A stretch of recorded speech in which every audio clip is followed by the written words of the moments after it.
بسم اللہ الرحمن الرحیم۔ السلام علیکم ناظرین، امید ہے آپ سب لوگ خیریت سے ہوں گے۔ تو ناظرین، آج ایک بہت ہی زبردست ویڈیو کے ساتھ حاضر ہوں۔ آج آپ کو بتاؤں گی کہ اگر آپ کا کفیل دوسری جگہ ٹرانسفر آپ کو نہیں کر رہا، آپ کو انکار کر رہا ہے، تو اس صورت میں کیا کرنا چاہیے، تو اس کے بارے میں بات کریں گے، تفصیل سے بات کریں گے۔ لیکن آپ سب سے ریکویسٹ ہے، پلیز لائک، کیا چکر ہے آپ لائک نہیں کر رہے؟ پلیز لائک کریں، چینل پر نئے ہیں سبسکرائب کریں اور دوستوں کے ساتھ ویڈیو کو لازمی سے شیئر کیجیے گا۔ تو ناظرین، آپ کو یہاں مزید بتاتی چلوں کہ وبائی مرض کے پھیلاؤ کو روکنے کے لیے نافذ لاک ڈاؤن کے خاتمے کے بعد حالات معمول پر آنے لگے ہیں۔ وبائی مرض کے نئے کیسز مسلسل کم ہو رہے ہیں۔ اسی تناظر میں بین الاقوامی پروازوں کی بحالی بھی مرحلہ وار جاری ہے۔ موجودہ صورتحال کے حوالے سے قائرین اپنی مشکلات اور مسائل سے متعلق مزید سوالات بھیجے ہیں۔ ان میں سے کچھ کے جوابات درج ذیل ہیں۔ غلام حسین کی کمپنی میں 3 برس سے قبل نقل کفالہ کرایا تھا۔ کفالت تبدیلی جبکہ ملازمت کا معاہدہ ہے کہ 2 برس کا تھا، اب 3 برس مکمل ہو گئے ہیں۔ میں چاہتا ہوں کہ دوسری جگہ ٹرانسفر کرا لوں، مگر کمپنی والے نقل کفالہ نہیں دیتے، حالانکہ پہلا ویزا ان کا نہیں تھا، کیا کروں؟ جواب دیتے ہوئے کہا ہے کہ سعودی عرب میں قانون محنت کے مطابق آجر کو یہ حق ہے کہ وہ اپنے کارکن کو کفالت کی تبدیلی کی اجازت دے یا نہیں۔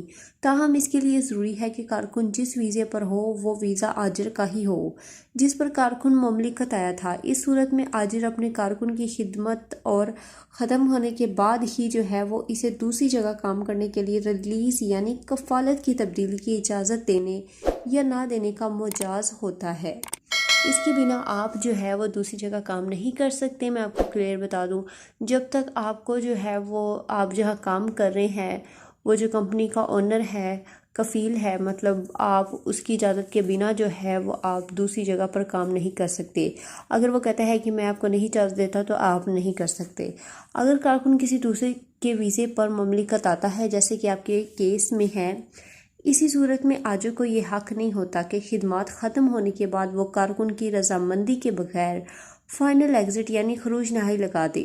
تاہم اگر کوئی ایسی غیر قانونی خلاف ورزی ریکارڈ کی گئی ہو جس پر سزا کے طور پر کارکن کو فائنل ایگزٹ پر بھیجنا ہو تو اس کا اختیار آجر کو ہوگا، تاہم اس کے لیے عدالتی فیصلہ ضروری ہوگا۔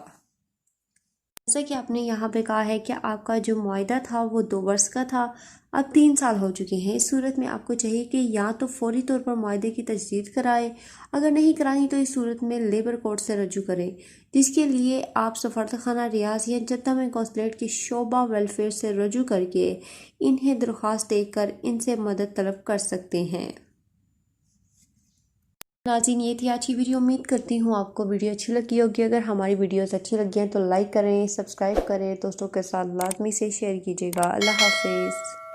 سعودی عرب میں مقیم غیر ملکیوں کے لیے بہت بڑی خوشخبری آ گئی ہے۔ اب کوئی بھی شخص جو اپنے ملک جانا چاہتا ہے اور اس کا اقامہ ایکسپائر ہو یا اقامہ ویلڈ ہو، شرکہ بند ہو، مسسہ بند ہو یا کفیل چھٹی نہ لگا رہا ہو یا کوئی بھی مسئلہ ہو تو آپ ہمارے ساتھ رابطہ کریں۔ ہم انشاءاللہ آپ کو 3 دن کے اندر ایمبیسی کے ذریعے آپ کا خروج لگا کر آپ کو آپ کے ملک واپس بھیج دیں گے۔ کوئی بھی انڈین، پاکستانی، نیپالین، بنگلہ دیشی، سری لنکن یا کسی بھی ملک کا ہو، وہ آسانی سے بغیر کسی پریشانی کے اپنے ملک واپس جا سکتا ہے۔ جی ہاں، اسکرین پر آپ کے سامنے جو نمبر شو ہو رہا ہے اس پر آپ کانٹیکٹ کریں۔ انشاءاللہ 3 دن کے اندر آپ کو آپ کے ملک واپس بھیج دیا جائے گا۔ مطلوب کیس والے رابطہ نہ کریں۔ شکریہ۔